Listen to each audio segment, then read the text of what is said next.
dire, c'est qu'avant cette rencontre, la semaine avait été plutôt agitée. Christian Jean-Pierre. À Metz, Henri de Pireux est évincé, Joël Muller prend le relais. C'est pas facile, non, mais enfin, quand on est au contact pendant 5-6 ans, que ce soit avec Marcel Husson ou Henri de Pireux, on connaît quand même un petit peu le football et puis les matchs. Sur leur terrain gelé, les Auxerrois ont peiné face à une équipe de Metz qui avait un besoin urgent de points. Comme contre Lyon, les Auxerrois se font surprendre en début de match sur ce coup de tête de l'Écossais Eric Black. Les Messins auraient pu dans la foulée doubler la mise sur ce nouveau coup de tête de l'avant-centre messin, cette fois-ci mal cadré. En début de seconde période, les Blancs font tout pour égaliser. Guerrero contourne la défense et centre. Tête de Chifo pour Kovacs qui fusille Lama à bout portant, un partout entre les deux équipes. Auxerre domine cette seconde mi-temps. Chifo ouvre intelligemment pour Kovacs, légèrement bousculé dans la surface. Les Auxerrois réclameront un penalty, pas du tout évident sous cet angle. En fin de match, Matizic adresse un centre parfait pour Vairua. Amorti de la poitrine puis frappe du gauche, c'est superbe mais cela passe à gauche des buts de Lama. Des regrets pour l'attaquant auxerrois et des inquiétudes pour Chifo, blessé en fin de rencontre et incertain pour le match de Coupe d'Europe mercredi. Voilà, les Auxerrois auront quand même précisément jusqu'à mercredi pour récupérer et se préparer à gagner leur place pour les quarts de finale de l'UEFA. Notez qu'en championnat, Olympiakos est allé faire match nul 0-0 avec Héraclis. Autre match avancé, PSG-Sochaux, entre deux prétendants à une place européenne. Hier soir au Parc des Princes, on supportait bien une petite laine, et même deux, une pelouse givrée, des moufles de rigueur, et puis un bonnet de laine pour Pierre Torret, qui a assisté à la victoire de PSG devant Sochaux sur le score de 1-0. Paris Saint-Germain et Sochaux clôturaient donc hier pour l'année. Le cycle des rencontres du samedi soir et le Parc des Princes pour la circonstance s'était ourlé de givre. En pareil cas, il faut se tenir bien serré pour ne pas avoir froid. Et sur coup franc, 2 minutes après l'engagement en travers d'une pelouse gelée, Simba, une jolie reprise de la tête, manquait de peu ouvrir la marque. Cette emprise inaugurale du Paris Saint-Germain devait être concrétisée au terme du premier quart d'heure de jeu par un but de Daniel Bravo, surgi d'un angle pratiquement fermé pour reprendre une balle manquée d'abord par Rousset, puis Adi Begic. But tout d'opportunisme sur remise en touche de Suzic avec la complicité d'un poteau. Sochaux hier soir n'était pas en veine. On en prenait conscience un peu plus tard quand Loré se voyait refuser de peu la grâce d'une même complicité dont le ralenti va nous montrer qu'elle fut de fait chichement comptée aux visiteurs.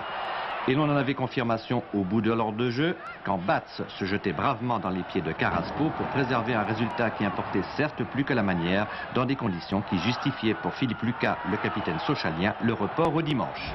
Non, c'est vrai que c'était loin d'être idéal parce que le terrain était à la limite du praticable, il était quasiment gelé. Et c'est vrai que de jouer le dimanche après-midi semble être la meilleure solution. Et on est bien d'accord. Cet après-midi, précisément, à Cannes, Luis Fernandez a retrouvé ses petits camarades du RP1. Au classement, 1 point séparait ces deux équipes avant la rencontre. Et même s'il n'y a actuellement que 4 points entre le dernier et le 10e, Yves Cupermin, j'imagine que Luis Fernandez, qui se trouve à vos côtés, préférerait sortir de la zone rouge. Oui, c'est évident. On lui demandera peut-être tout à l'heure, d'autant que j'ai à mes côtés 2 Fernandez et non pas un. Louis, c'est son jeune fils, Johan. Alors je pense qu'on va tout de suite voir des images de cette rencontre qui opposait 2 équipes mal classées. Une rencontre qui a mis une dizaine de minutes à véritablement démarrer avec cette ouverture de Luis Fernandez pour Sassus. Sassus qui obtient un coup franc, beaucoup de coups de pied arrêtés dans un premier temps avec notamment ici un corner de Durix pour Bellone et un coup de canon de Bruno Bellone. Olmeta détourne sur la transversale puis récupère le ballon. Il a eu chaud. On passe 4 minutes, on retrouve Durix au coup franc et cette fois Bray reprend mais ça passe de peu à côté, mais ce n'est que partie remise puisque 7 minutes plus tard sur un nouveau coup franc de Durix, cette fois Bray trouve le cadre et donc Cannes mène 1-0, un avantage tout à fait justifié, même si sur sa première action, le RP1 a bien failli égaliser à la suite de cette faute indiscutable sur Ginola. Coup franc en 2 temps, Ben Mabrouk pour Jean-Pierre Bade, dont le tir est dévié, qui profite à Bouderbala, qui malheureusement ça touche la transversale. Les Canois ont eu chaud, ils savent qu'ils ne peuvent pas vivre sur leur avance. Aussi repart-il à l'assaut du but d'Olmeta avec ici un nouveau centre de Bellone, une superbe tête plongeante de José Brec qui marque son deuxième but en 35 minutes. Une action superbe tant dans sa conception que dans sa réalisation qui permet donc à Cannes de mener 2-0 à la mi-temps. On passe en deuxième période avec à la 61e minute une intervention de Olmeta en dehors de sa surface devant Bellone. Olmeta qui se blesse sur cette sortie à la cuisse. Une blessure relativement grave. Olmeta va rester sur le terrain, la cuisse serrée dans un bandage. Mais ça ne va pas très fort pour le gardien du RP1 qui, 8 minutes plus tard, va encaisser un troisième but sur ce corner, mal renvoyé par la défense. Reprise de Luis Fernandez, un but dont vous êtes presque coutumier, Luis. Ça me rappelle le but que j'avais marqué contre l'Espagne. J'adore ce ciseau-là.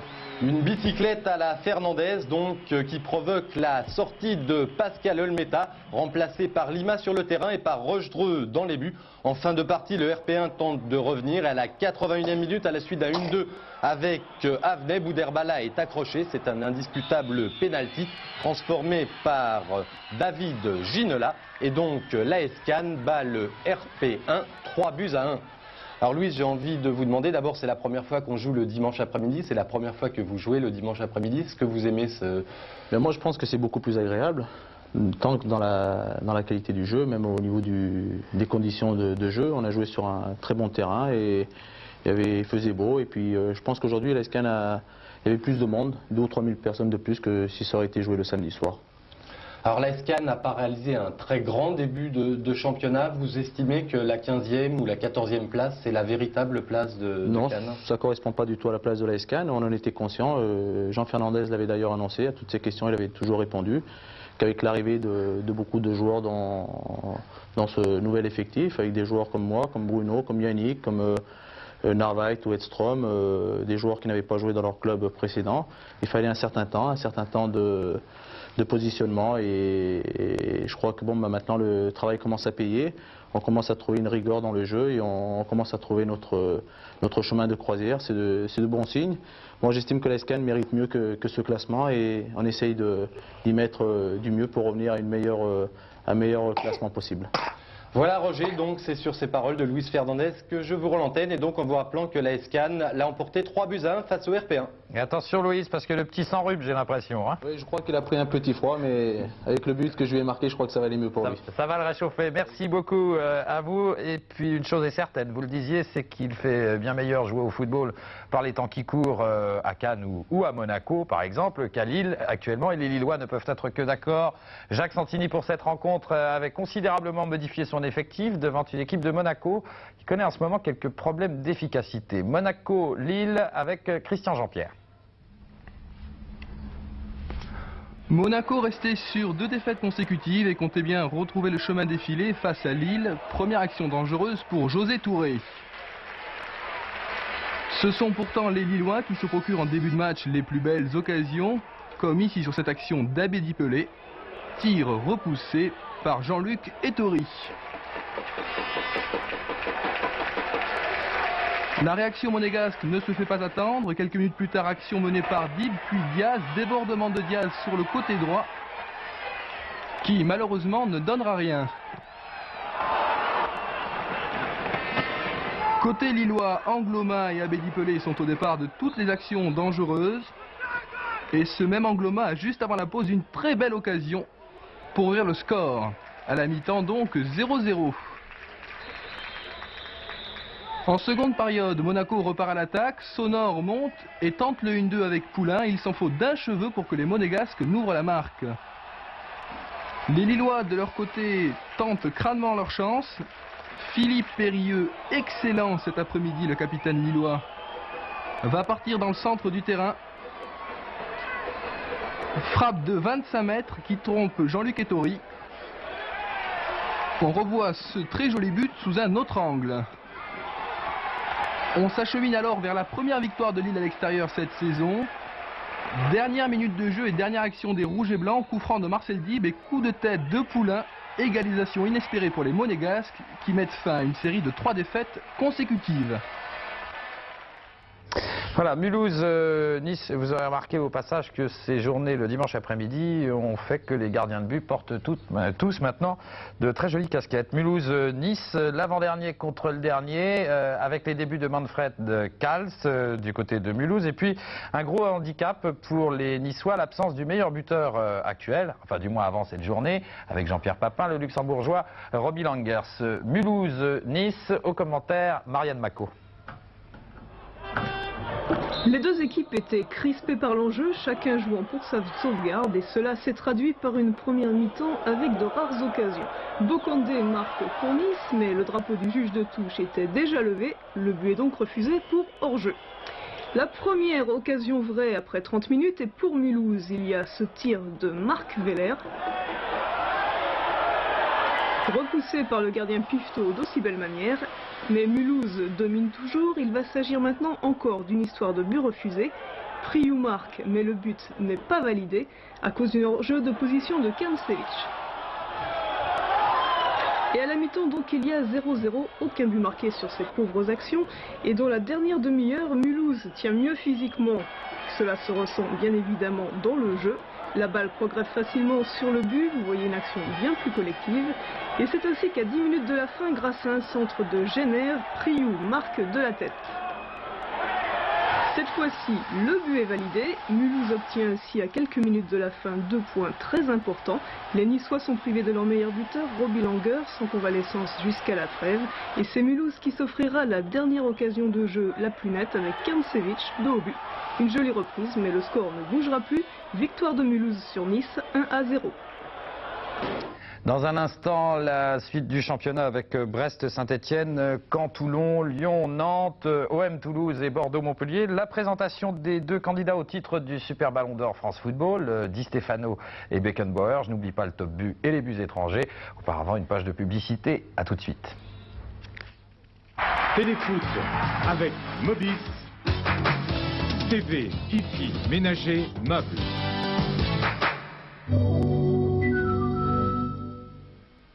Même un léger mal de gorge peut vite devenir douloureux et le simple fait d'avaler pénible. Ce qu'il vous faut, c'est un médicament actif, Strepsil. Les 2 antiseptiques de Strepsil combattent certains germes responsables des maux de gorge et vous soulagent rapidement. Strepsil, un médicament efficace contre les maux de gorge. Pas d'utilisation prolongée sans avis médical. Masculin, efficace, les premiers déodorants à billes Axe. Déobi, Axe, laissez le charme agir. Voici Braun, système 1, 2, 3 à 3 positions. 1. Il rase de très près, tout en douceur. 2. La grille et la tondeuse suppriment les poils rebelles. 3. La tondeuse retouche les contours. Braun vous rembourse 100 francs sur l'achat d'un rasoir système 1, 2, 3. Tu sais, pour maman, je voudrais quelque chose de personnel. Ah oui, tu as une idée? Aujourd'hui, avec Mon Chéri, on peut vraiment personnaliser son cadeau en lettres d'or. Oh, mon chéri. Je peux? Ah non, c'est personnel.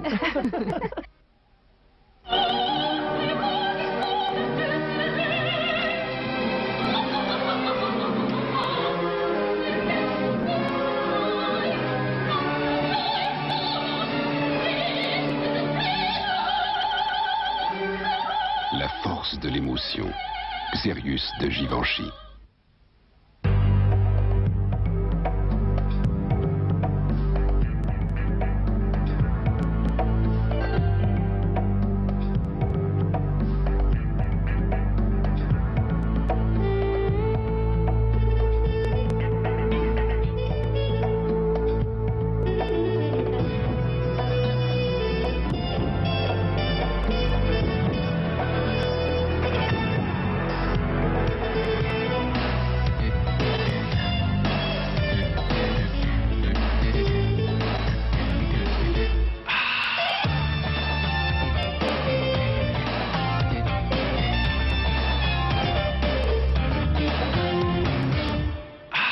Buckler sans alcool, rien que pour la saveur. Une idée en tête, un outil Peugeot en main et la matière prend forme. Une idée en tête, un outil Peugeot en main et vous irez jusqu'au bout de l'inspiration. Idée en tête, Peugeot en main. Synthétiseur 2, 14 nouvelles sélections. Synthétiseur 2, un programme numérique fascinant. Très petit, le compact Nikon TW Zoom possède aussi un zoom très sélectif. Oh, la belle famille, ça leur réussit pas de prendre l'heure. Oh, mes cousins, tout dans la finesse. Les mariés, elle s'en sort bien pour une majorette. Mon fils, il aurait pu faire du cinéma. Allez, tout le monde sourit. J'étais bien? On ne voyait que toi, la série. Compact Nikon, il partage tous vos points de vue.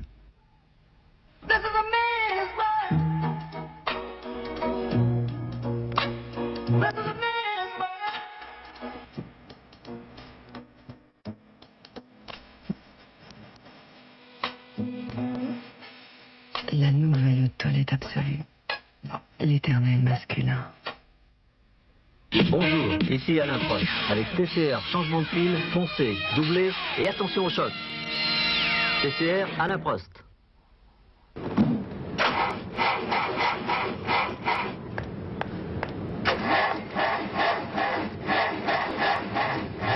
Fini les batteries qui se dégonflent. Voici Fulmen série 30. Fulmen série 30, 30% de puissance en plus. Fulmen série 30, la nouvelle génération de batteries.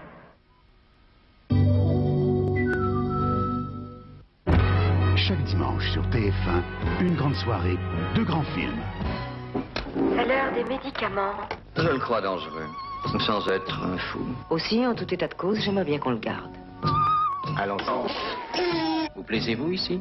Oh, il y a cette putain d'infirmière. Le chef-d'œuvre de Milos Forman, Vol au-dessus d'un nid de coucou. Jack Nicholson saisissant. C'est lui! Nos 20 millions de secondes. Répétez. La Grande Java. Quand les Charlots rencontrent Francis Blanche, les gags se déchaînent. Un vent de folie, une vraie tornade. Je m'en vais lui gonfler la tête comme une pastèque. Je crois que c'est pour lui qu'il dit ça. Vol au-dessus d'un nid de coucou. La Grande Java, 2 films, sinon rien. Avant de continuer notre remontée du classement du championnat, le Super Ballon d'Or, je vous le disais la semaine dernière, il sera remis le 24 décembre, en même temps que le Ballon d'Or d'ailleurs France Football, dans un numéro spécial de Téléfoot. Et ce Super Ballon d'Or sera élu parmi les 6 joueurs qui ont obtenu au moins 2 fois ce trophée du meilleur footballeur européen, c'est-à-dire Platini, Rummenigge, Cruyff, Keegan, ainsi que Di Stefano et Beckenbauer, à propos desquels ces images vont vous rappeler quelques bons souvenirs. Ballon d'Or en 57 et 59, Alfredo Di Stefano a été le plus grand joueur du monde des années 50. Dommage simplement que la télé de cette époque-là ne nous ait laissé que des images très imparfaites de celui qu'on appelait au début de sa carrière en Argentine, la Flèche d'Id, le plus grand club du monde. Avec lui, les Madrilènes ont remporté les 5 premières Coupes d'Europe des clubs champions et la première Coupe intercontinentale, Alfredo marquant lors de chaque finale au minimum un but. Seule tâche dans la carrière de Di Stefano, jamais il n'a pu participer à la Coupe du Monde, que ce soit avec l'équipe nationale d'Argentine ou après sa naturalisation avec la sélection espagnole. En 1970, Franz Beckenbauer est déjà titulaire en équipe nationale depuis 1966. Il évolue alors au milieu de terrain. Ces 4 buts marqués en Coupe du Monde, dont celui-ci au Grand Yachine, permettent à la RFA d'atteindre la finale. Mais c'est au poste de libéraux que Beckenbauer devient Kaiser Franz. Doté d'une technique très au-dessus de la moyenne, comme le prouve cet extérieur du pied de plus de 60 mètres, il est sans doute le plus grand défenseur de l'ère moderne. En 1974, ni les Pays-Bas, ni les erreurs d'arbitrage ne peuvent empêcher... Voilà, et si vous voulez voter pour le Super Ballon d'Or, vous composez 3615 code TF1 sur votre Minitel. Vous avez les noms des sélectionnés, Di Stefano, Beckenbauer, Platini, Cruyff, Keegan et Rummenigge. Merci au passage à Virgin Vidéo pour ces images d'archives. Et puis je vous signale que ce Super Ballon d'Or sera élu en réalité par 3 collèges. Alors il y a celui du jury européen des journalistes spécialisés, comme d'habitude. Il y a celui des Ballons d'Or eux-mêmes qui voteront aussi. Et puis vous, lecteurs de France Foot et téléspectateurs de Téléfoot par le Minitel donc. Retour au championnat avec la confirmation de la suspension de Philippe Anziani par la commission d'appel après qu'on ait trouvé des traces d'un produit qui calme la douleur douleur dans ses urines. Ce produit figurait sur la liste des substances interdites. Et même si dans son cas, on est certain qu'il n'y a eu ni dopage, ni intention de se doper, la sanction d'1 mois a donc été confirmée. Philippe Anziani n'a donc pas joué avec Toulon à Caen. Caen-Toulon, cet après-midi, c'est Pascal Praud qui a suivi cette rencontre pour Téléfoot. Rien à signaler dans le premier quart d'heure et à l'issue de celui-ci, un corner de Michel Rio, une sortie au point hasardeuse de Hetter. Eric Bala en profite et marque ainsi le premier but de sa carrière en Division 1. 10 minutes plus tard, Caen toujours à l'attaque, un centre de Olivier Pichard. Brian Sten reprend de la tête mais ça passe à côté. Une demi-heure de jouer et une domination toujours cannaise. Rio a donné à Le Bourgeois à la lutte avec Béringuier. Il parvient à centrer pour Brian Sten qui se retrouve face à Couriol. Il est passé, non, puisque Couriol fait une faute, pénalty indiscutable, transformé par Michel Rio. 2-0, c'est peut-être sévère, ce le sera beaucoup moins après ce coup franc de Bernardet. Une main dans la surface de réparation de Fournier, un mauvais réflexe. Là encore, pénalty indiscutable. Le Hongrois Milos Burchak prend Montagnier à contre-pied. Et Caen mène 2-1 à la mi-temps devant 7300 personnes, ce qui constitue la plus faible affluence de la saison, puisqu'à chaque fois, il y a eu plus de 10 000 personnes à Caen. Début de seconde période entièrement toulonnaise. Elle a commencé avec cette volée de Gérard Bernardet. Bernardet que l'on retrouve quelques instants plus tard à la dernière passe. Un bon ballon pour Patrick Collot qui lobe de la tête Montagnier. Collot entré en jeu quelques instants plus tôt, qui se blesse sur cette action et il quittera d'ailleurs ses partenaires après ce but. L'unique occasion cannaise de la deuxième mi-temps, Fabrice Divert qui a beaucoup de mal à retrouver sa forme de l'année passée, centre au premier poteau, un raté d'Alain Couriol au niveau du point de pénalty. Rio est là, mais Bernard Casoni peut détourner en corner. 2 buts partout, score final, malgré une toute dernière attaque toulonnaise. Couriol a lancé Revel, qui voit sur sa gauche Makanaki, mais ça touche le petit filet. Toulon a été beaucoup plus agressif. Ambitieux, il y a beaucoup plus profité des circonstances. Je crois qu'on ne les a pas assez gênés. Mais lorsqu'on mène 2-0, c'est l'occasion de prendre justement confiance et de profiter de cet avantage. On n'a pas su le faire. Il y avait un petit peu de brume à Caen, vous l'aurez remarqué. En revanche, pour Lyon-Nantes, c'était carrément du brouillard. Un brouillard tellement important que le match a été officiellement annulé. Et pourtant, on a joué un match amical. Martin Tzara. Le football le dimanche après-midi, c'est super. Un sentiment que ne partageront certainement pas les 20 000 spectateurs de Girland, ainsi que les joueurs de Lyon et de Nantes. Joueront pas, 3 quarts d'heure ont été nécessaires pour que la décision soit prise. Le brouillard présent depuis cette nuit à Lyon ne s'est pas levé. Match reporté. Logiquement, il y a un juge de tous qui se met un piquet de coin et l'arbitre se rend à l'autre piquet de coin. C'est-à-dire qu'on doit avoir la visibilité complète sur toute la diagonale du terrain. Vous n'avez pas voulu prendre de risques? Non, il est toujours ennuyeux d'arrêter un match, surtout quand le score est ouvert. Donc il vaut mieux pas prendre de risques. Décision donc pleine de bon sens, même si les avis divergent. Pour moi c'est jouable, mais malheureusement c'est pas moi qui décide. Je pense que si on joue, il risque d'arrêter le match au bout de 10 minutes, donc c'est une décision sage qu'il a prise. Petit match d'entraînement pour les deux équipes de 2 fois 20 minutes. Les images parlent d'elles-mêmes. Il ne faisait pas un temps pour jouer au football à Lyon un dimanche après-midi.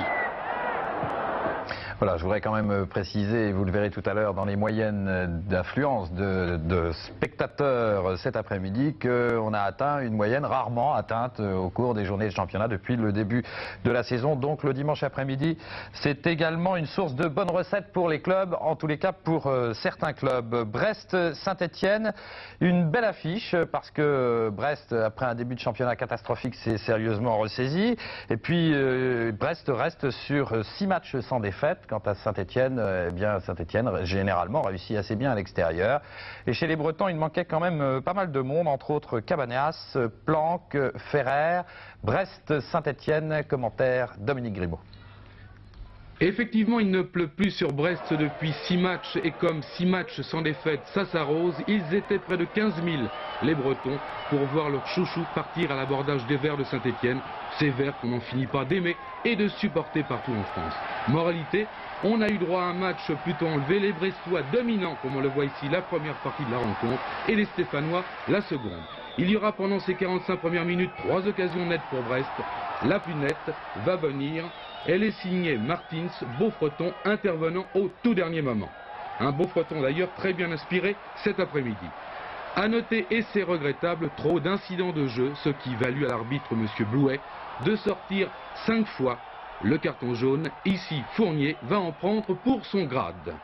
La deuxième mi-temps, on l'a dit, qui va venir sera plutôt stéphanoise, avec au départ et à l'arrivée des attaques vertes, Philippe Anziani, toujours très dangereux en contre. Vive dans toutes ses lignes, Saint-Étienne pense alors avoir le match en main, pose en tout cas de très gros problèmes à Brest par des contres menés à très vive allure. Ici encore, Philippe Thiboff. Philippe Thiboff qui excelle dans ce genre d'exercice, mais qui une fois de plus va échouer. À l'arrivée, un 0-0 qui satisfait tout le monde, mais un 0-0 qui ne veut surtout pas dire que ce match fut nul. Voilà, nous allons aller à Marseille maintenant retrouver Philippe Pouy en compagnie d'un invité. Philippe, vous ne nous donnez pas le résultat tout de suite car il faut garder le suspense. Tout à l'heure, nous allons aller à Bordeaux avec Jean-Michel Larquet. Alors quelque chose me dit que vous avez eu pas mal de travail pour nous préparer ce résumé. Effectivement, on a eu pas mal de travail car on a eu un grand match. Alors on ne vous donne pas pour l'instant donc le résultat, on va découvrir les images. Avec moi, j'ai comme invité Didier Deschamps qui a fait son premier match à l'Olympique de Marseille, enfin plus exactement au Stade Vélodrome. Alors Didier, c'est impressionnant de débuter au Stade Vélodrome? Ben, c'est sûr qu'avec l'ambiance qui règne au Stade Vélodrome, c'est quelque chose de fabuleux.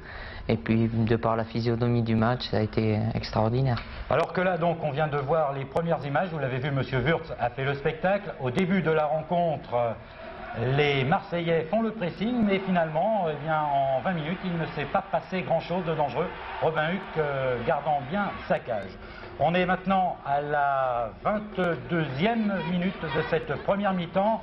Moser a donné en profondeur. Finalement, c'est Vercruis qui donne pour Jean-Pierre Papin. Jean-Pierre Papin qui va essayer de piquer vers Robin Huck, il ne peut pas, alors il tacle. Et il remet derrière pour Jean Tigana. Jean Tigana qui arme, qui frappe, son tir est contré. Le ballon va en corner, corner tiré par Waddle. Regardez bien, finalement c'est Moser qui surgit et qui marque 1-0 donc à la 23e minute, but de Moser. Vous êtes soulagé à ce moment-là, Didier? C'est sûr, le plus dur au Stade Vélodrome, je crois que c'est de marquer le premier but. Après, tout se passe très bien et le match devient beaucoup plus facile avec le public qui nous pousse. Le public pousse, mais 26e minute et une petite frayeur pour les Marseillais. Regardez bien, un contre superbe de Delpech. Delpech qui se présente seul devant Huard. Bon tir, mais arrêt réflexe de Gaëtan Huard. Plus de peur que de mal donc pour l'OM. 28e minute maintenant, toujours M. Wurtz en grande représentation. C'était peut-être son avant-dernier match ce soir. Il a bien vu la faute sur Francescoli. Coup franc donc, on joue la 28e minute. Coup franc tiré par Franck Sauzé. Et là, 2-0 pour l'OM. Un petit peu surprenant tout de même ce but, oui, je crois que Franck Sauzé tire directement, mais il est très loin. Il y a Robin Huck qui anticipe légèrement sur sa gauche et puis avec un rebond devant qui est difficile, il est battu par la trajectoire du ballon. Et à ce moment-là, l'OM est déchaîné avec encore Philippe Vercruis qui centre. Papin est un petit peu trop avancé. La défense de Toulouse prend l'eau. Là, apparemment, il ne devrait pas y avoir le feu. Et pourtant, regardez bien la passe de Kigatouline. Papin est le plus vite. Superbe anticipation. Bien vu. Il a vu que Robin Huck était avancé. 3-0 et le 13e but marqué par Jean-Pierre Papin cette saison, qui fait de lui donc le meilleur buteur. À ce moment-là, c'est vraiment très bien joué. Regardez bien encore avec Chris Waddle qui affole Kigatouline.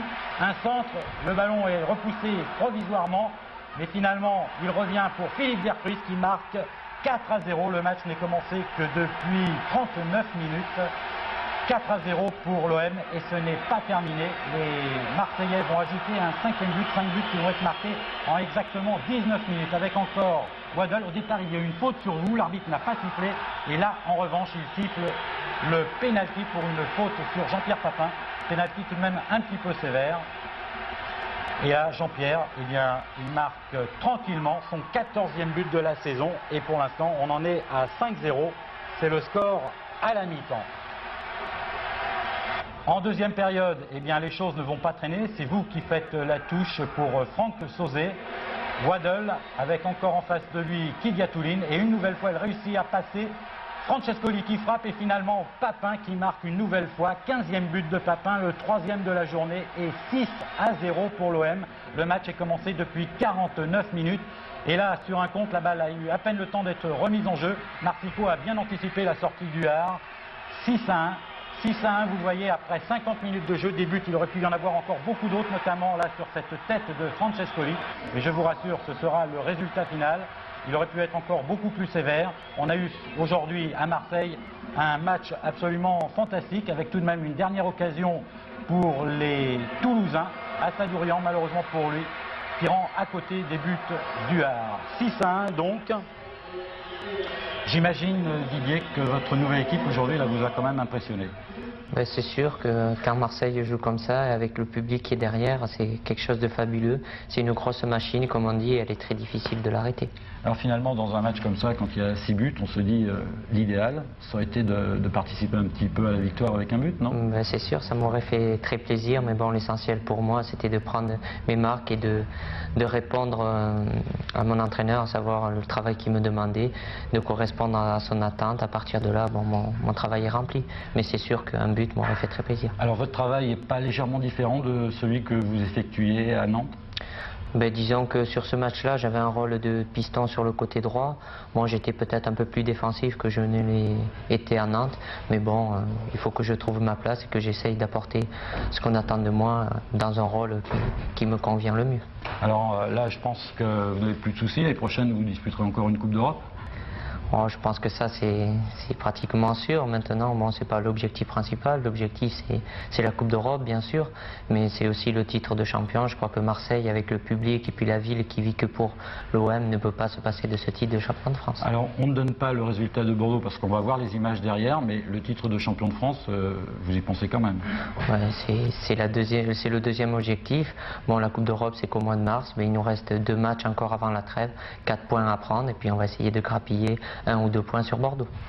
Voilà, Roger, c'est terminé, donc 6-1, et le moins qu'on puisse dire, c'est qu'ici on a pris beaucoup de plaisir, il faisait chaud, je sais qu'à Paris vous avez sans doute froid, et 35 000 spectateurs, tout était vraiment formidable ici à Marseille. Et 35 000 spectateurs qui en ont eu pour leur argent. Direction Bordeaux maintenant avec Jean-Michel Larquet. Bonsoir Jean-Michel, alors est-ce que vous avez passé un aussi bon après-midi que Philippe Pouilly? Oui, tout à fait Roger, et puis je vais présenter Marine Eblanc de Gilles Esté pour dire... pas le résultat bien sûr, mais qu'il va faire des économies de composition parce que eh bien, les Girondins ont quand même établi un record, 10e match à domicile, et si je ne vous donne pas le résultat, je vous dis quand même que les Girondins de Bordeaux, pour leur 10e match, donc 900 minutes, ils n'ont pas encaissé de but aujourd'hui sur leur terrain. Alors ce qui s'est passé aujourd'hui au Parc Lescure, nous allons le voir en compagnie de Jean-Marc Ferreri et de Bichente Lissarazu, nos 2 invités, avec une première mi-temps où effectivement, Jean-Marc, vous avez eu quelques mal à vous adapter peut-être à cette heure inhabituelle. Oui, c'est très difficile de jouer l'après-midi, surtout quand on n'a pas l'habitude. Bon, on a été un petit peu long à se mettre en route, on a eu une bonne mi-temps pour trouver la faille, et malgré 2 occasions de but quand même que l'on a sur cette action-là, et Klaus Alof va en avoir une aussi, voilà, sur ce ballon-là. Mais sinon, c'est vrai qu'on a eu quand même beaucoup de mal en première mi-temps. Voilà, donc en première mi-temps, les Montpelliérains avaient réussi l'essentiel. Ils s'étaient même montrés dangereux sur cette action de Cantona qui avait vu Joseph-Antoine Bell avancer. Mais JAB avait réussi à détourner ce ballon. Et la bonne occasion de la 45e minute, Jean-Marc. Oui, bien là, j'ai un bon ballon en profondeur, je déborde et je sors sur Klaus Alof qui rate un petit peu sa tête. Voilà, c'était l'occasion. Donc à la mi-temps, Aimé Jacquet se rassoit, il dit que tout se passe à peu près bien. Il s'est à peine assis, on joue depuis 28 secondes. Et là, Jean-Marc, le ballon va vous arriver. Oui, j'ai un premier ballon, je fais une feinte de frappe et une petite erreur d'un défenseur montpelliérain et je marque du pied gauche. Oui, il me semble bien que c'est Vincent Guérin qui roule sur le ballon. Et là, Jean-Marc Ferreri exploite l'occasion et c'est votre 10e but. 10e but, et les Girondins ont fait l'essentiel. Et tout de suite après, il y a d'abord une première déviation de Pete Denbourg. Et là va arriver donc le second but avec encore Pete Denbourg et Jean-Marc Ferreri.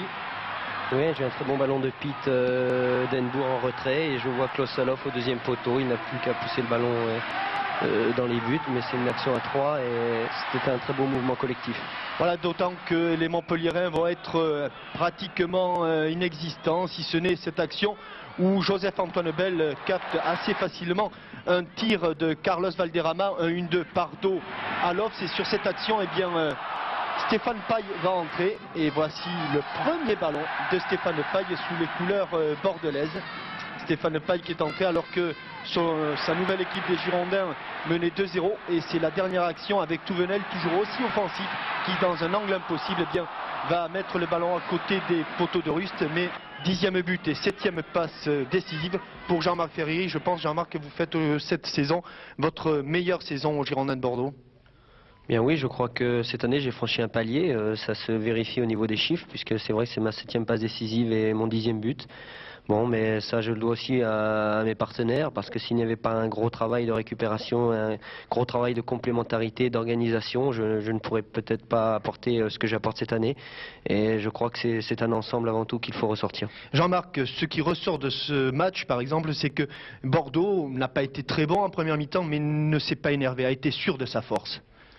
Oui, ce que redoute surtout notre entraîneur, ce sont les contres et il nous a dit à la mi-temps, c'était de ne pas trop se livrer si on n'était pas en réussite, sinon si Bordeaux n'était pas dans un grand jour, comme c'était le cas en première mi-temps, il ne fallait pas prendre un contre et perdre 2 points, il fallait déjà assurer au minimum 1 point et après trouver la faille, mais je crois qu'on a su se montrer très agressif en deuxième mi-temps. Et on a su marquer aussi tout de suite en début de deuxième mi-temps, donc ça a libéré toute l'équipe. Alors ça c'était l'aspect offensif des Girondins de Bordeaux, l'aspect défensif c'est Bichente Lissarazu. Bichente, depuis le début de la saison, du numéro 1 au numéro 5 on ne change pas, on prend Bell, on prend Touvenel, Lissarazu, Sénac et Baptiston, et c'est la recette pour ne pas prendre de but à domicile pendant 900 minutes. Je pense que nous disposons d'une défense assez solide et surtout c'est la solidarité que nous pouvons faire ressortir de cela.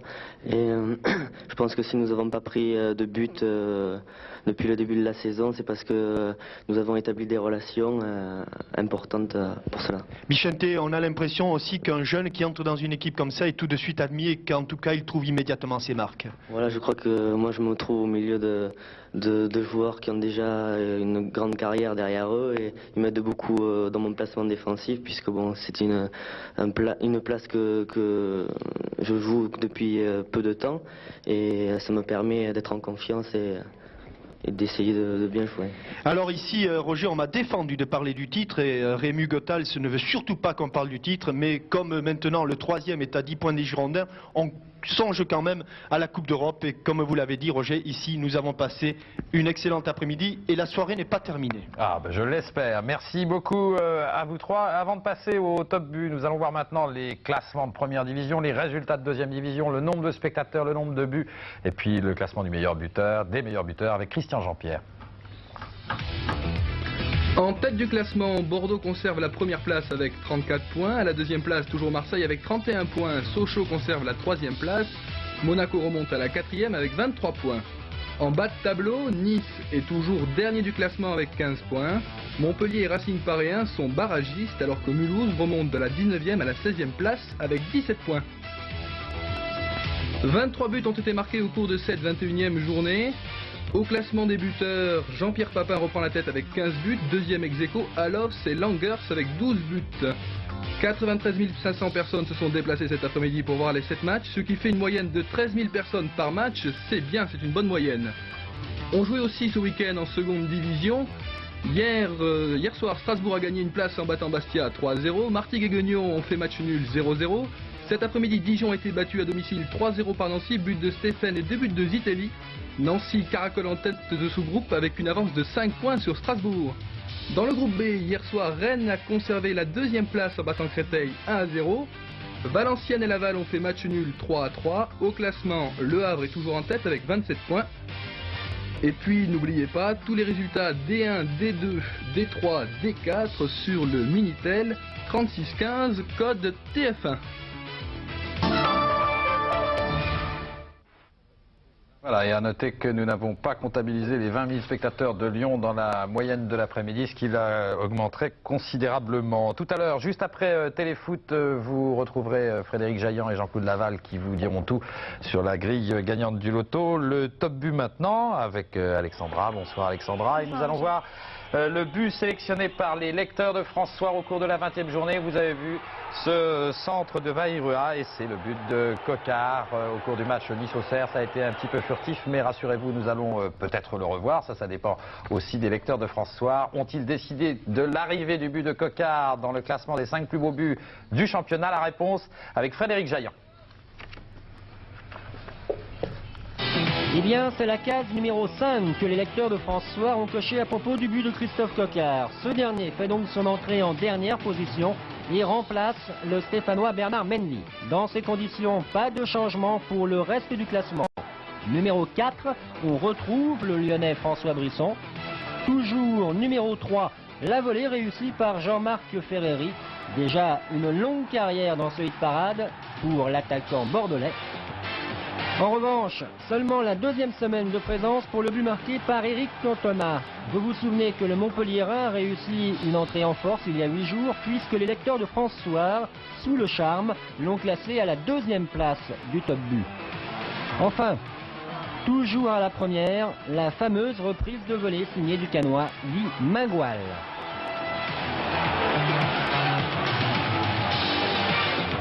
Voilà. Si vous voulez déloger Mingoal de la première place, messieurs les buteurs, vous savez ce qu'il vous reste à faire, mais ce sera difficile.